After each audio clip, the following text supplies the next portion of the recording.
Étant donné qu'il existe beaucoup de compétitions sportives à Tahiti, je vous propose de parler aujourd'hui de la nutrition avant les compétitions d'endurance. En gros, ce qu'il faut manger les jours qui précèdent la compétition. Comme vous vous en doutez, la préparation nutritionnelle est essentielle pour bien performer et pour éviter les coups de fatigue. Ne bougez pas, installez-vous confortablement et laissez-moi vous donner des conseils pour être au top le jour J.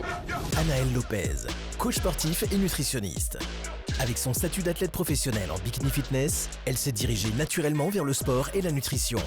Et après 5 ans d'études supérieures, elle a obtenu son diplôme pour devenir nutritionniste spécialisée dans le sport. Aujourd'hui, elle partage ses compétences au quotidien au travers de son travail et utilise également les réseaux sociaux afin d'aider les gens à devenir une meilleure version d'eux-mêmes.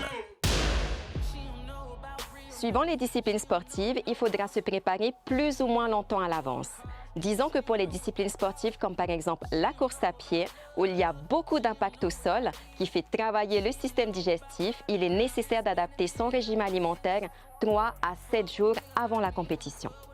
Par contre, pour les sports comme par exemple le VAA, la boxe ou encore le crossfit, on peut se permettre d'adapter le régime alimentaire 1 à 2 jours avant la compétition.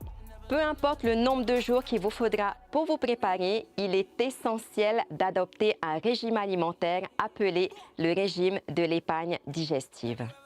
Un mot un petit peu compliqué qui signifie tout simplement de limiter tout ce qui est trop gras, trop sucré et trop salé. Donc on va éviter les fritures, les pâtisseries, les plats trop épicés et également les fibres.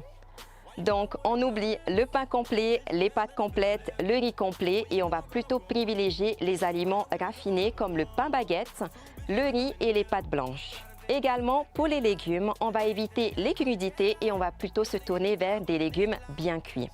Pour les fruits, on peut partir sur des fruits bien mûrs ou alors des compotes. Ensuite, il faut savoir que les jours qui précèdent la compétition, l'objectif est de maximiser les réserves en glycogène, donc l'énergie qui est stockée dans les muscles.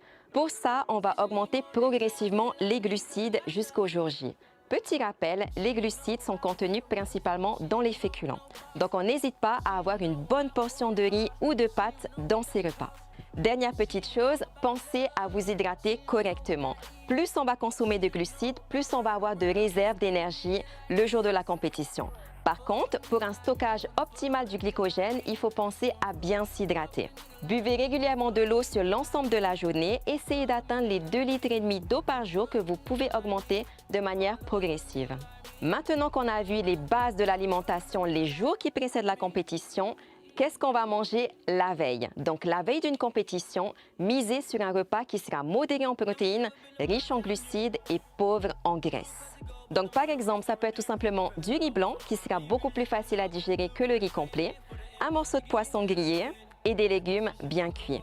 Si vous voulez prendre un dessert, vous pouvez prendre un fruit bien mûr ou bien une compote. Évitez les repas trop lourds et les aliments que vous n'avez pas l'habitude de consommer pour être certain d'être confortable au niveau digestif. Maintenant, place au jour de la compétition. Essayez de placer un petit déjeuner qui va être pris 2 à 3 heures avant le départ pour vous permettre de bien digérer. Je vous donne un exemple. Vous pouvez prendre du pain baguette que vous allez tartiner avec un petit peu de beurre. Vous pouvez compléter ça avec 1 ou 2 œufs durs et une compote en dessert. Pour la boisson, vous pouvez prendre du thé ou du café ou bien un jus de fruits que vous allez diluer avec de l'eau. On arrive au dernier moment avant le départ de la course. Donc, dans les 30 minutes qui précèdent la course, essayez de bien vous hydrater. Vous pouvez tout simplement boire de l'eau ou encore mieux, apporter une boisson de l'effort que vous allez boire par petites gorgées jusqu'au départ de la course. Une boisson de l'effort, c'est tout simplement une boisson qui est composée d'eau minérale, de sucre, d'électrolytes, de BCAA et éventuellement d'autres ingrédients pour optimiser la performance, mais aussi éviter les coups de fatigue. Je ne vais pas vous en dire plus sur la boisson de l'effort parce que j'aimerais aborder un peu plus ce sujet avec vous dans un prochain épisode où nous allons détailler la nutrition pendant les compétitions d'endurance.